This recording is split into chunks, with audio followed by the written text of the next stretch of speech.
बिस्मिल्लाहिर्रहमानिर्रहीम। अस्सलाम वालेकुम। जैकब न्यूज़ सां मां आहियां आबिद अली मंगरियो। पेश आहिनि हिन वक़्त जूं हेडलाइंस। टंडो मोहम्मद खान में नौजवान दोस्त के मारण बाद आपघात करे छॾियो। हैदराबाद बदीन रोड ते सजावल चौक वटि मक़ामी होटल अंदर चांहि पीअण लाइ दोस्तनि में मुंहुं मारी थी पई। 35 वरनि जे मुनीर लगारी फायरिंग करे पंहिंजे दोस्त अकरम जांवर खे क़त्ल करण बाद आपघात करे छॾियो। इत्तला ते पुलिस पहुची लाश तहवील में वरिता। पुलिस मूजिब 2 ॼणा पाण में दोस्त हुआ। कहिड़ी ॻाल्हि तां वाक़ियो पेश आयो, जांच करे रहिया आहियूं।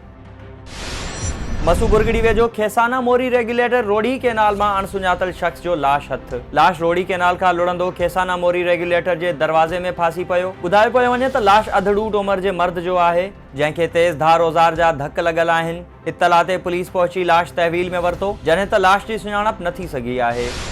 मटियारी वेझो खैबर क़ौमी शाहराह ते कार ऐं मोटरसाइकिल में टक्कर, पीउ फौत पुट जख्मी। हैदराबाद का टंडो आदम वींदड़ मोटरसाइकिल सवारन जो कार सां टक्कर थी पियो। नतीजे में कामरान काज़ी ऐं सलीम काज़ी जख्मी थी पिया, जन मां सलीम काज़ी जख्मन जा सूर न सहंदे फौत थी वियो, जॾहिं त जख्मी खे पिण गणती जोगी हालत में हैदराबाद मुंतकिल कयो वियो। जैकबाबाद में समाजी इदारे हैंड्स पारां सालियानी अवार्ड तकरीब। मेहरान हॉल में थियल तकरीब में हैंड्स पारां कारकर्दगी ॾेखारींदड़ अमले के अवार्ड ऐं मञता सर्टिफिकेट ॾिना विया। प्रोग्राम में AC Shahzad Ahmad, district education officer Mushtaq Ahmad Sadayo, DHO doctor Abdul Ghafar Rind, CMO Mohammad Rafiq Buledi, हैंड्स के गुलाम मुस्तफ़ा, इनाम इलाही वगैरह ॿियनि शिरकत कई। जॾहिं त तकरीब में वॉश क्लब के उस्तादनि, समाजी रज़ाकारनि, शागिर्दनि ऐं ॿियनि खे पिण मञता अवार्ड ॾिना विया।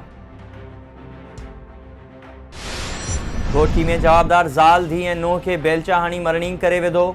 अनवराबाद पाड़े में जवाबदार अली गोहर लोलाई पंहिंजी ज़ाल माई हकीमा, धी अरबेली ऐं नुंहुं माई शरीफ़ा के मथे में बेलचा हणी ज़ख्मी करे छॾियो, जन के घोटकी अस्पताल आंदो वियो। जवाबदार जे पुट लाल खान लोलाई मूजिब वालिद बिना कारण जे अंबड़ घरवारी ऐं भेण के बेलचा हणी ज़ख्मी कयो आहे। कंदकोट में बॉर्डर फोर्स के एहलकारनि की हिमायत में मेहरान सोशल फोरम जो एहतजाज। कंदकोट प्रेस क्लब आडो अब्दुल हई सूमरो, जाहिद हुसैन वगण, शमन बाजकानी, अब्दुल गफ़ार मलिक ऐं ॿियनि जी अगवानी में एहतजाज कयो वियो। बाद में अब्दुल हई सूमरो ऐं ॿियनि प्रेस कॉन्फ्रेंस कंदे चयो त 2006 में बॉर्डर फोर्स में 1100 पुलिस एहलकार भर्ती कया विया, जन के बदले में सीनियरिटी के हक़ का महरूम रखियो पियो वञे। असीं मुतालबो कयूं था त बॉर्डर फोर्स के एहलकारनि खे डिस्ट्रिक्ट पुलिस में ज़म करे समूरू मराहतूं ऐं ॿियूं सहूलियतूं ऐं तरक्कियूं ॾिनियूं वञनि।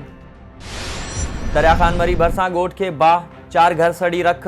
ॻोठ खान मोहम्मद वगण में रांझण वगण, पुनहल वगण, मजन वगण ऐं इम्तियाज़ वगण के घरनि के बाह लगी वई, जै सबब घरनि अंदर ॿधल 4 बकरियूं, 2 मेहूं ऐं 1 गॾह सड़ी वियो। ॻोठाणनि पंहिंजी मदद पाण तहत बाह ते ज़ाब्तो आंदो।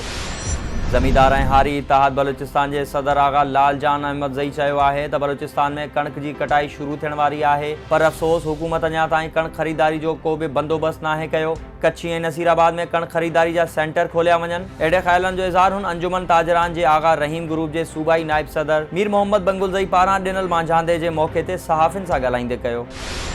घोटकी में ज़रई ज़मीन तां बिजली थंभा गुज़ारण जो मुआवज़ो न मिलण ते ॻोठाणनि जो ठेकेदार ख़िलाफ़ एहतजाज। यारू लुंड के ॻोठ सूमर मोरी वासिन शहजाद लुंड, मोहम्मद बख्श लुंड ऐं हाजी लुंड एहतजाज कंदे चयो त असांजी ज़रई ज़मीन में कुछ वक्त अॻु बिजली जा थंभा लगाए लाइन क्रॉस कराई वई हुई, जंहिंजो मुआवज़ो न मिलियो आहे।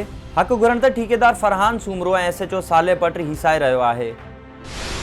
पंगरियो में नौजवान 5 ॿारनि जी माउ सां पसंदि जो परिणो करे छॾियो। इस्लामकोट वासी 22 वरनि जे नौजवान अली मेहरान पोटो पंहिंजी ज़ाल 5 ॿारनि जी माउ 36 वरनि जी रज़िया समोसा प्रेस क्लब पंगरियो पहुची तहफ़ुज़ जी अपील कंदे चयो आहे त असीं अदालत में परिणो कयो आहे, जंहिं बाद माइट दुश्मन बणिजी विया आहिनि, जन खां तहफ़ुज़ फराहम कयो वञे। काज़ी अहमद में पोहरियत जो बाअसर वॾेरे जे कमदार ख़िलाफ़ मासूम ॿारनि सां एहतजाज। ॻोठ गोलो डायरी वासी रियादत अली कोरी एहतजाज कंदे दाहियो त 4 महीना अॻु वॾेरे रईस इमदाद अली राहू पंहिंजे कमदार हथां मुंहिंजी ज़ाल के अगवा कराए बेदल राहू नाले शख़्स सां निकाह मथां निकाह पढ़ायो ऐं मुंहिंजी 1 साल जी न्याणी के भी अगवा कयो वियो आहे। हुन अपील कई त बाअसर वॾेरे ख़िलाफ़ कार्रवाई करे ज़ाल ऐं न्याणी के बाज़ियाब करायो वञे। मुबारकपुर में फलाही तंज़ीम पारां सरकारी अस्पताल के अमले सां मुलाक़ात। मरीज़नि सां थींदड़ नाइंसाफ़ियुनि बाबति शिकायतूं। मुबारकपुर के समाजी अगवाननि, उस्तादनि, सहाफ़ियुनि, PPHI के ऑफिसर शुएब चांग, जहांगीर अली ऐं डॉक्टर सफ़ीउल्लाह भुट्टो सां अस्पताल के बेहतर तरीक़े सां हलाइण बाबति गॾिजाणी कई ऐं लेडी डॉक्टर जो मरीज़नि सां अणढंगो रवैयो हुजण जी शिकायत कई, जॾहिं त आख़िर में अस्पताल अंदर बूटा पोखे दुआ घुरी वई।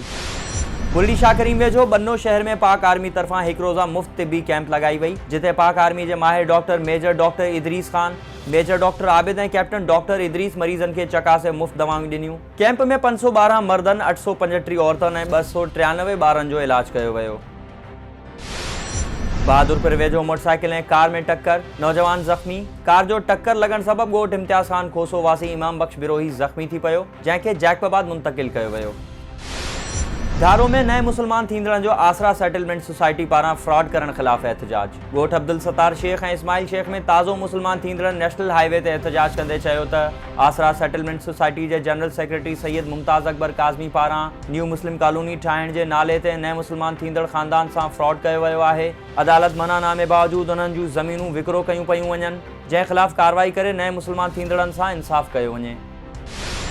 ऐं हैदराबाद जे सीनियर सहाफ़ी जी चोरी थियल कार जी वापसी लाइ सहाफ़ियुनि जो एहतजाज। हैदराबाद मां सीनियर सहाफ़ी अब्दुल लतीफ़ शन्ना जी चोरी थियल कार जी वापसी लाइ सहाफ़ियुनि पारां SSP हैदराबाद ऑफिस अॻियां आशिक़ शाह, अली वाहिद, सलीम मलाह ऐं ॿियनि जी अॻवानी में एहतजाजी मुज़ाहिरो कयो वियो। सहाफ़ियुनि घुर कंदे चयो त सहाफ़ी जी चोरी थियल कार वापसि कराए जादारनि ख़िलाफ़ कार्रवाई कई वञे, ॿी सूरत में एहतजाज जो दाइरो वसी कयो वेंदो। ही हुयूं हिन वक़्त जूं ख़बरूं। वधीक ख़बरुनि ऐं अपडेट्स लाइ विज़िट कयो असांजी वेबसाइट www.jacobnewsht.com ऐं फेसबुक ते फॉलो कयो। ॾिसंदा रहो जैकब न्यूज़, ख़बर खां हक़ीक़त तक।